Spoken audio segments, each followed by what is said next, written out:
Hi everyone. In the episode 2, I would like to talk on how trauma can change behavior in our brain. Well, I often hear people say things like, why is this person always angry? Why can't they just move on? Or why do they keep making the same mistakes?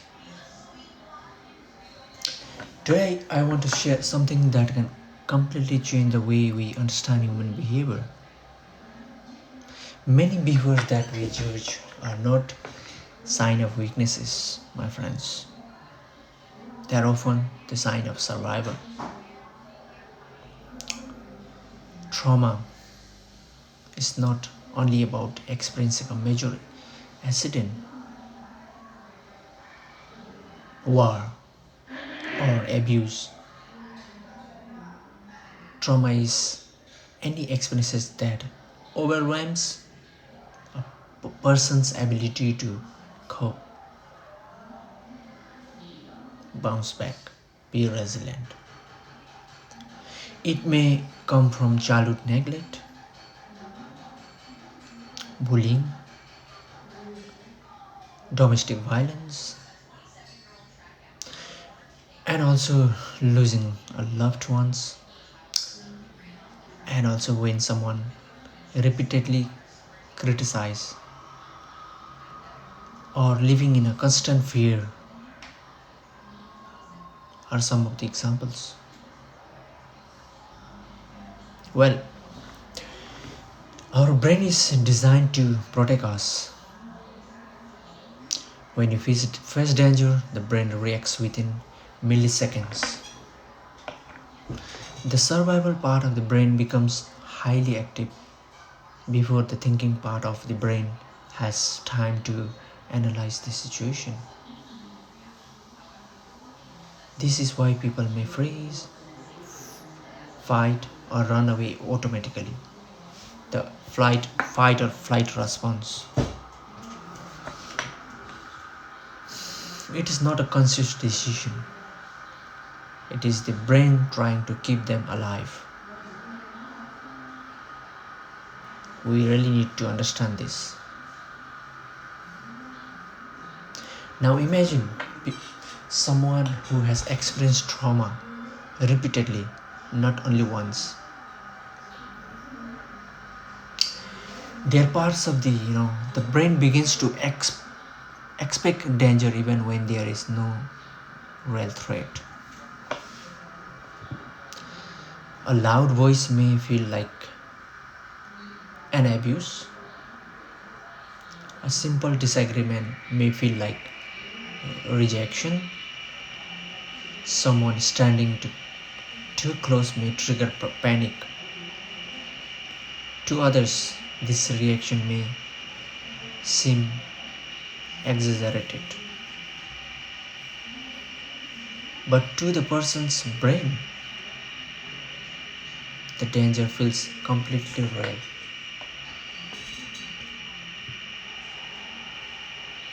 So part of the mental health is very complex to understand. This is why trauma can lead to anxiety, depression, panic attacks, emotional outbursts, addiction. Addiction can be in many ways. Through drinking, through using drugs, and so on. And also difficulty trusting others, and withdrawing from relationship, lost the interest from anything, no motivation. These are often survival strategies that once helped the person to cope. One of the biggest mistakes we make as a society is asking, what's wrong with these people? Why is doing that? Oh, this shit. Why is doing that? Instead, we should ask, What happened to you? That question changes everything.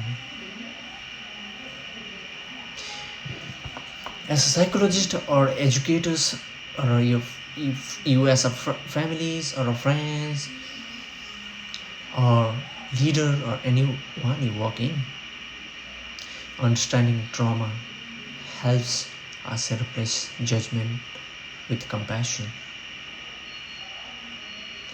Well, the good news is that the brain is incredibly adaptable. It can easily adapt the things. This ability is called neuroplasticity. With supportive relationship, therapies, healthy habits, mindfulness, exercises, and safe environment, the brain can gradually create healthier pathways. Well, healing is possible then.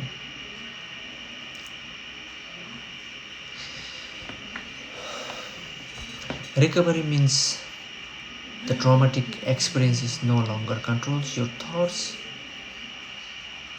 the emotions, or daily life.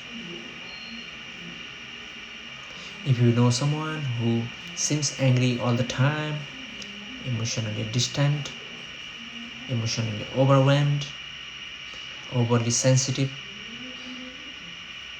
or struggles with addiction, remember that their behavior may be telling a story their words cannot express. In this context, please don't judge them. Instead of judging, choose curiosity. Instead of criticism, choose empathy. Empathize them. Feel them. Help them. Instead of asking what's wrong with them, ask what have they been through. I believe that understanding the science of trauma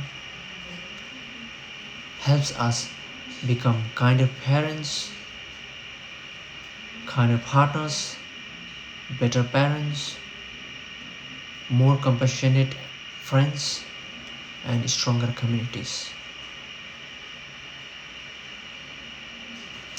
Remember, my friends, people may forget what you said, but they will always remember how safe you made them feel. The ultimate thing is this. Well, thank you for watching. If this message helped you understand trauma a little better, please share it with someone you may need to hear it today.